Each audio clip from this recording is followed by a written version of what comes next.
बाबा सिद्दीकी यांच्या पक्षप्रवेशाची तारीख अखेर ठरलेली आहे। 10 फेब्रुवारीला शासन आपल्या दारी कार्यक्रमामध्ये हा पक्षप्रवेश पार पडतोय। अजित पवारांच्या राष्ट्रवादीतून राज्यसभेसाठी बाबा सिद्दीकी यांची वर्णी लागण्याची शक्यता आहे। राज्यसभेसाठी अजित पवारांच्या राष्ट्रवादीची आज देवगिरीवरती महत्त्वाची अशी बैठक सुद्धा पार पडते। बाबा सिद्दीकी यांच्या पक्षप्रवेशाची तारीख अखेर ठरलेली आहे।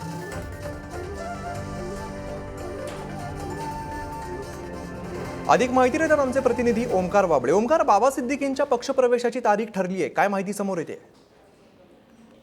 अमित, बाबा सिद्दीकी लवकरच अजित पवारांच्या राष्ट्रवादीत पक्षप्रवेश करण्याच्या संदर्भातली माहिती समोर आली होती। त्यानंतर अखेर आता येणाऱ्या 10 तारखेला एक महत्त्वाचा कार्यक्रम पार पडतो। यावेळी पक्षप्रवेश होईल अशी माहिती आता मिळते।